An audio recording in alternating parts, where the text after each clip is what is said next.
आपली निशाणी आईला सांग मामीला सांग काकाला सांग ताईला सांग मनुष्य बोलायला बंद बरेच बटन दाबून आपण कुटुंबाची सदस्यांना विजय करायचा विजय करायचा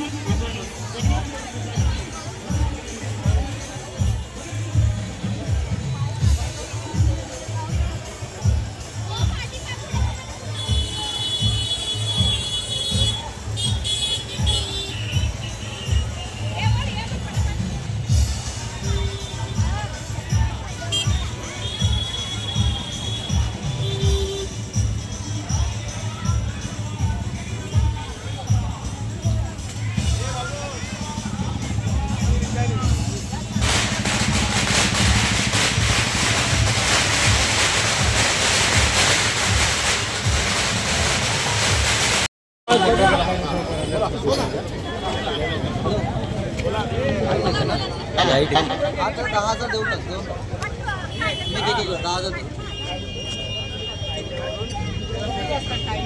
15 मागतो आणि देऊन बोला छत्रपती शिवाजी महाराज की जय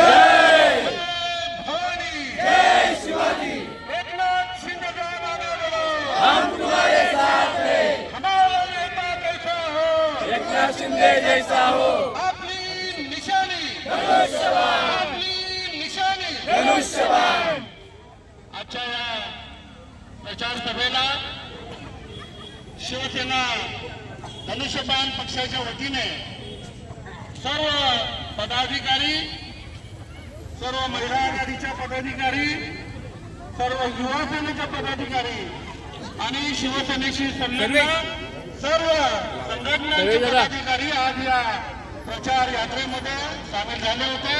मी सर्वप्रथम सर्व शिवसैनिकांचे आणि महिला आघाडीच्या तमाम आमच्या या रामनगर परिसरातील महिलांचे मनपूर्वक आभार व्यक्त करतो. बांधवांनो, आपल्या सगळ्यांना माहित आहे येणाऱ्या 15 जानेवारी रोजी ठाणे महानगरपालिकेची सार्वत्रिक निवडणूक आहे आणि या निवडणुकीच्या प्रचारार्थ आज आपण सर्वजण या ठिकाणी उपस्थित आहोत. आमच्या बरोबर आरपीआयचे सर्व कार्यकर्ते या ठिकाणी उपस्थित आहेत. आम्ही त्यांचंही मनापासून स्वागत करतो. त्याचबरोबर या ठिकाणी जे शिवसैनिक नाहीत परंतु ज्या महिला जे पुरुष उत्स्फूर्तपणे या प्रचार रॅलीमध्ये सामील झाले आहेत त्याही सर्वांचे मी या ठिकाणी मनापासून आभार व्यक्त करतो. आपण सर्वजण या रॅलीमध्ये सामील झाले आहात. 1-2 दिवसामध्ये चित्र स्पष्ट होईल, परंतु कुणालाही तिकीट मिळालं तरी हे सर्व कार्यकर्ते तेवढ्याच जोमाने अशा प्रकारचा प्रचार करतील याविषयी माझ्या मनात जराही शंका नाही. मी सगळ्यांना विनंती करतो की येणाऱ्या 2 दिवसामध्ये फक्त 4 तिकिटे डिक्लेअर होणार आहे. उमेदवार 36 आहेत, 38 आहेत आणि 38 उमेदवारांचे लाखो कार्यकर्ते या ठिकाणी आहेत.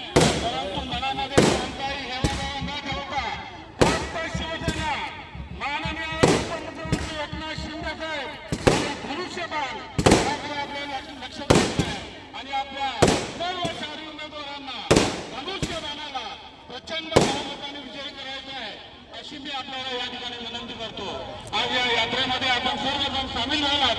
मी पुन्हा एकदा सर्वांचं आभार व्यक्त करतो आणि आजची ही यात्रा प्रचार रॅली या ठिकाणी संपली असं जाहीर करतो. उद्या आपण सर्वजण या ठिकाणी इथून आपली रॅली संपूर्ण कैलासनगर भागात सुरू होऊन ती कैलासनगर शाखेजवळ संपेल. त्यामुळे उद्या सगळ्यांनी याच जोमाने याच जोशामध्ये पुन्हा एकदा उद्या संध्याकाळी 6:30 वाजता या ठिकाणी जमायचं आहे. मी पुन्हा एकदा सगळ्यांचा आभार व्यक्त करतो. जय हिंद, जय महाराष्ट्र.